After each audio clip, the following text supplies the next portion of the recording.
Os clubes do Brasileirão não estão brincando quando se trata de investir em reforços nessa janela. Por isso, decidimos analisar a performance desses jogadores, tudo através dos números, levando em consideração o desempenho na última temporada. É claro, usando o formato de tier list. Se você ainda não conhece, basicamente classificamos o desempenho deles do pé de rato à elite. Quais foram as melhores e quais são as mais duvidosas? Aê, atura ou surta!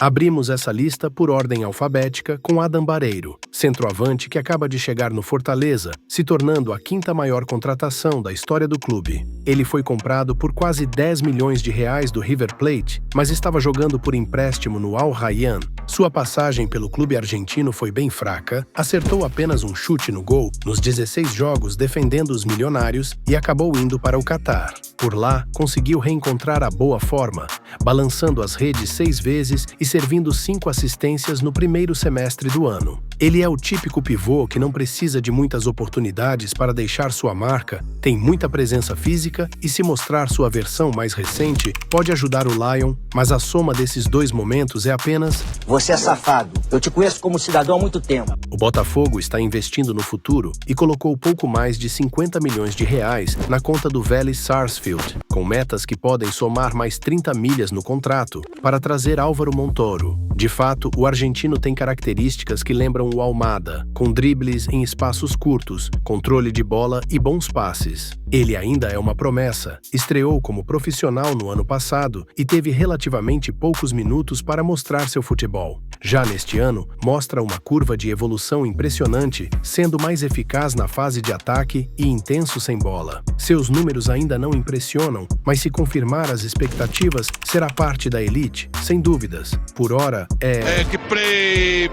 very good. Outro reforço de peso do Botafogo é Arthur Cabral, centroavante que viveu grandes momentos com as camisas do Basel e da Fiorentina, o que acabou o levando ao Benfica. Mas em Portugal não conseguiu repetir o mesmo desempenho. Apesar de ter recebido diversas chances para mostrar seu faro de artilheiro, nunca se firmou como titular. Provavelmente já não estava satisfeito por lá, chegou até a fazer um gesto obsceno para a torcida, precisou se desculpar publicamente e virou alvo constante de críticas. É verdade que chegou ao Glorioso em ótima forma, já marcou em clássico e deixou uma excelente impressão na torcida. Mas nossa avaliação considera toda a última temporada europeia. E não dá para negar, para um jogador contratado por quase 100 milhões de reais, seus números não foram lá grandes coisas e vai compor os very goods. Biel mal chegou ao Galo e já causou discórdia.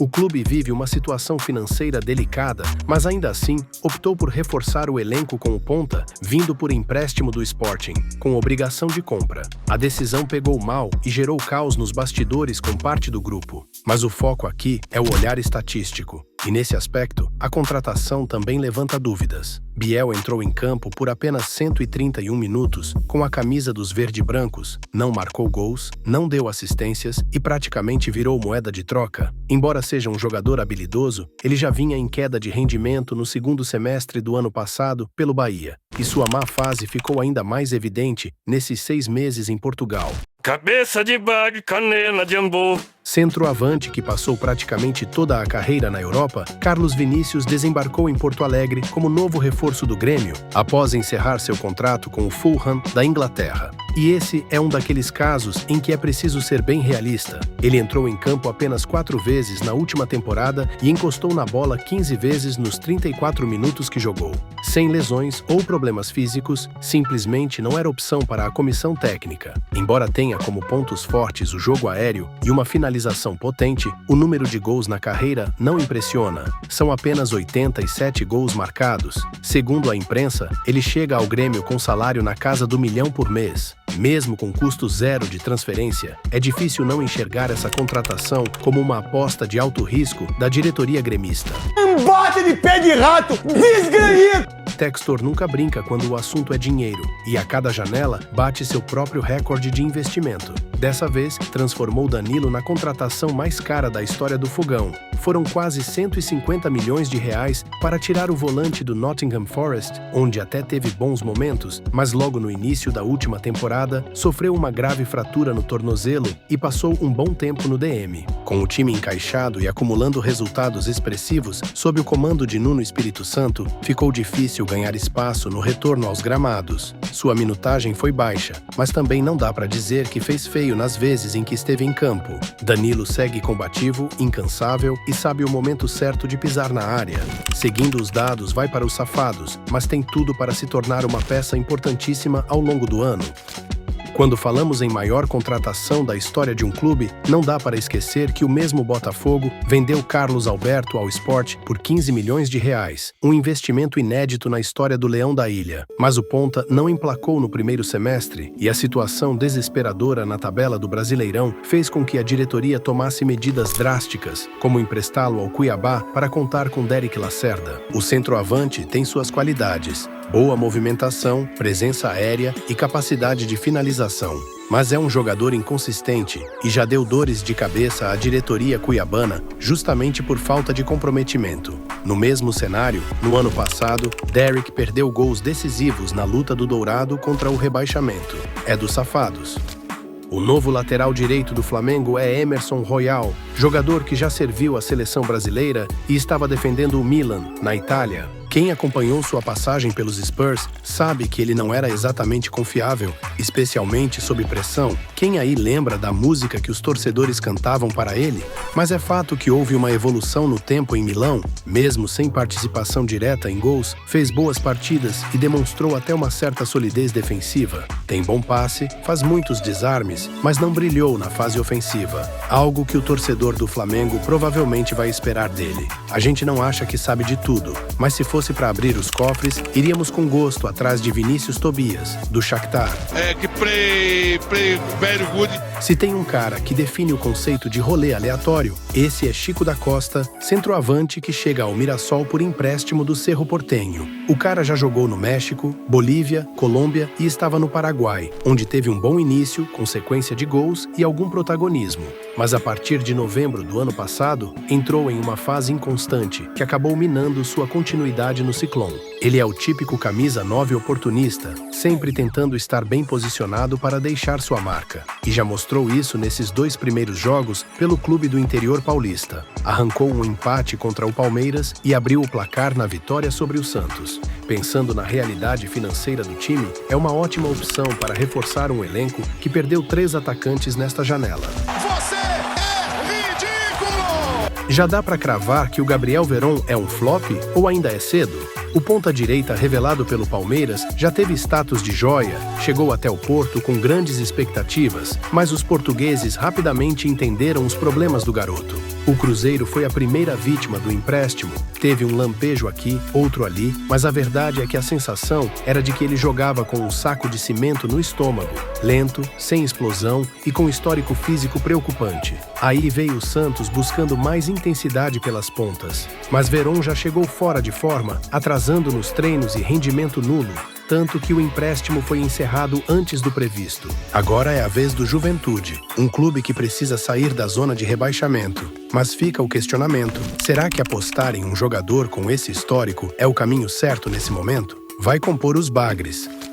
Gonzalo Tapia, centroavante /ponta, que vinha se destacando pela Universidade Católica, sendo um dos protagonistas do campeonato chileno, ficou livre no mercado no começo do ano. Até fizemos um vídeo na época onde o listamos como uma alternativa interessante sem custos. Poucos dias depois, o River Plate se movimentou e garantiu a contratação para se reforçar na temporada. Só que a boa fase não se repetiu em Buenos Aires. Logo na sua segunda partida, Tapia perdeu 2 chances claríssimas de gol em pleno Monumental lotado e a confiança foi embora. Desde então, virou apenas um coadjuvante do elenco. Se conseguir reencontrar seu bom futebol, com velocidade, capacidade de criar jogadas e servir os companheiros, pode se tornar muito importante no esquema do São Paulo, já que ele tem qualidade. Se não, corre o risco de ser só mais um gringo esquentando o banco. Você é safado. Eu te conheço como cidadão há muito tempo. Se você curte o universo dos números, mas de um jeito leve e com aquele toque de humor, tenho certeza que está no lugar certo. A Toca é a casa do Moneyball no Brasil. Faça parte da nossa comunidade através da sua inscrição. Deixe seu like e principalmente suas impressões sobre a tier list. Revelado pelo América Mineiro, o zagueiro Gustavo Marques estava atuando pelo time B do Benfica, que disputa a segunda divisão do futebol português. Agora, chega ao Bragantino por empréstimo, com opção de compra. Mesmo em um nível competitivo bem abaixo do Brasileirão, não dá para ignorar o desempenho do garoto. Ele foi excelente, teve ótimos índices em disputas de bola vencidas, mostrou qualidade nos passes e uma compostura impressionante, tanto que foi eleito para a seleção da Liga. A diretoria do Massa Bruta segue à risca o conceito Moneyball e Gustavo soma ao time dos Very Goods. Ignácio Ramírez chega ao futebol brasileiro com uma missão extremamente difícil: ser o homem-gol que vai salvar o Leão da Ilha do rebaixamento. O centroavante uruguaio, que pertence ao Newell's Old Boys, estava emprestado ao Everton do Chile, mas sua fase em ambos os clubes foi abaixo do esperado. Até marca um gol aqui e outro ali, mas no geral é um jogador inconsistente, costuma ficar muito preso entre os zagueiros e oferece pouco criativamente. As decisões da diretoria desde o início da temporada são no mínimo questionáveis, e nesta altura do campeonato, contratação tem que ser como tiro de sniper, certeira. Outro clube que briga contra o Z4 é o Santos, que aproveitou uma oportunidade de mercado e contratou Igor Vinícius sem custos de transferência, já que ele encerrou seu vínculo com o São Paulo. A verdade é que mesmo após 6 anos no tricolor, Igor nunca conseguiu se firmar como uma peça importante do elenco. Seus números defensivos até são regulares. É um jogador que vai bem nas disputas e nas roubadas de bola, mas todo o resto está muito abaixo do que o Peixe precisa. Ele não é aquele lateral com técnica, capaz de entregar cruzamentos precisos ou desequilibrar no mano a mano. Vai se juntar aos bagres. Olha, nem sempre o Botafogo precisa investir milhões para trazer bons nomes, e o caso de Joaquim Correa é um bom exemplo. O argentino chegou ao clube em meio à disputa do Mundial, livre no mercado após uma passagem um tanto quanto frustrante pela Internazionale. Quem se lembra dele nos tempos de Lazio, quando foi destaque no futebol italiano, sabe que Correa tem um estilo bem particular. Atua como atacante sombra, uma função mais comum em tempos passados, na qual o jogador tem 2 responsabilidades principais: prender o volante rival e criar espaços para finalização. Se ele conseguir executar exatamente isso, tem tudo para ser um baita reforço ao longo da temporada, mas a torcida vai precisar ter um pouco de paciência com sua adaptação. No fim das contas, aqui não se olha nome, se olha número. E os dados da última temporada mostram que está numa fase bem bagrinha. Outro investimento que o Glorioso fez pensando no futuro, mas que já tem bola para ganhar uns minutos no presente, é Jordan Barreira, meia de 19 anos, que chegou do Júnior Barranquilla. Um nome que já estava no nosso radar desde o Sul-Americano Sub-20, quando defendeu a Colômbia, e foi um dos destaques da competição, mostrando drible em velocidade, boa finalização e muita criatividade. Só no torneio foram 4 assistências e 1 gol. Como ele ainda é muito novo e tem relativamente poucos minutos no profissional, vamos abrir exceção e considerar os números pela seleção. E com base nisso, dá para dizer, é mais um que entra para os ridículos. É questão de tempo até Jorge Carrascal ser anunciado como o novo meia do Flamengo. O colombiano defendeu o Dinamo Moscou nas 2 últimas temporadas e vive, hoje, seu auge físico e técnico. Embora não tenha conquistado títulos no clube russo, foi uma peça fundamental do elenco graças à sua capacidade de quebrar linhas, com passes incisivos e finalização precisa, sempre levando perigo ao gol adversário. Os valores da negociação giram em torno de 78 milhões de reais, um investimento alto, especialmente se pensarmos que ele atuava longe das grandes competições europeias. Ainda assim, é um nome que chega com muito mais prós do que contras. Se entregar o que já mostrou ao longo dos últimos meses, pode ser mais um grande diferencial no rubro-negro. Você é ridículo! José Herrera é mais um nome que chega ao Fortaleza para tentar resolver os sérios problemas de performance que o time enfrenta, já que boa parte do elenco tem sido regularmente bagre. Revelado pelo Argentinos Júniors, o jovem até teve bons momentos por lá, mas nada que justifique alguma empolgação. A verdade é que a diretoria parece perdida desde o começo do ano, inflando o elenco com gringos, no mínimo questionáveis. No caso de Herrera, seus números não chamam atenção. Não são horríveis, mas também não são lá essas coisas. Que play very good. O último nome do Botafogo nessa lista é Caio Pantaleão, zagueiro que chegou do Krasnodar, da Rússia, e já ganhou a posição. Por mais que na temporada passada tenha enfrentado problemas físicos e falta de ritmo, ficando vários jogos como uma alternativa no banco, sua chegada no clube carioca teve impacto instantâneo na solidez defensiva. O cara é muito forte no jogo aéreo e vai muito bem nos duelos pelo chão. É um nome que estava escondido há 6 anos no futebol russo e não sofreu com a adaptação. Mais um que vai para os ridículos. Parece implicância com o esporte, mas Pedro Augusto? Sério mesmo? O volante rescindiu com o Fortaleza após um longo período em baixa e uma relação completamente desgastada com a torcida. Agora, chega à Ilha do Retiro com a missão de reforçar um setor já pressionado pela má fase do time. Um jogador que comete muitas faltas desnecessárias em zonas perigosas, oferece chances de bola parada ao adversário e raramente apresenta lucidez para acionar um passe vertical, quebrar uma linha ou fazer algo criativo no meio-campo. É um jogador bem previsível até quando está marcando. É mais um que vai direto pro cardume dos bagres. Mais um clube que fez um investimento massivo nesta janela foi o Palmeiras. Foram 80 milhões de reais nos cofres do Forest para trazer Ramon Souza ao Palestra. Quem conhece ele dos tempos de Tajeres, quando brilhava justamente com Rodrigo Garro, sabe que é um ponta muito habilidoso, altamente criativo e fulminante na hora da finalização. Porém, não conseguiu manter a boa fase no clube inglês e acabou tendo pouco espaço. Mesmo assim, se não olharmos para a quantidade de partidas e sim os quase 600 minutos em campo, teve bom desempenho. Chega extremamente inflacionado, mas poderá ser uma boa peça para manter a dinâmica que Estevão trazia ao ataque, obviamente, sem a mesma qualidade.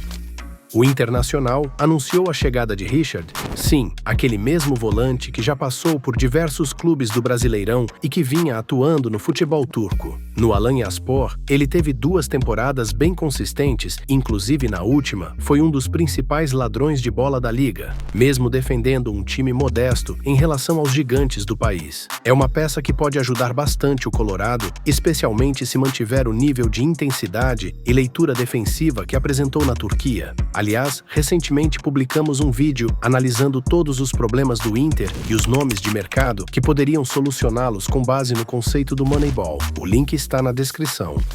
Agora, a maior contratação da história do Flamengo é Samuel Lino, ponta esquerda que jogava no Atlético de Madrid. Ele chega à Gávea por quase 150 milhões de reais mais bônus por metas alcançadas. É insano pensar que os grandes clubes brasileiros conseguem tirar jogadores em sua plenitude física e técnica por valores bem expressivos das equipes europeias. Nada mais do que o modo carreira se tornando real. Pensando no estilo de jogo aplicado por Felipe Luiz, é fácil entender a escolha pelo jogador, já que se destacou como ala, cumprindo muito bem tanto funções defensivas quanto ofensivas. É um jogador que gosta de progredir com a bola e entregar aquele passe decisivo no terço final. Sem ela, está sempre atacando o espaço e abrindo alternativas. É um jogador completo e finalmente vai abrir a nossa... Isso aqui esquece, né? Tá falando da elite. Mais um nome de peso chegando ao futebol brasileiro é Saúl, meia central espanhol com longa passagem pelo Atlético de Madrid, que agora reforça o Flamengo em uma transferência sem custos. É claro que seu nome gera entusiasmo na torcida, mas vale lembrar que o jogador já não é mais o mesmo daqueles tempos em que brilhava ao lado de Felipe Luiz. No ano passado, atuou por empréstimo no Sevilha, clube que viveu uma fase horrível e flertou com o rebaixamento. Ainda assim, Saúl foi um dos poucos lúcidos da equipe e fez boas partidas justamente nos momentos mais caóticos da temporada. Seus números mostram que pode contribuir tanto na defesa quanto no ataque. É very good.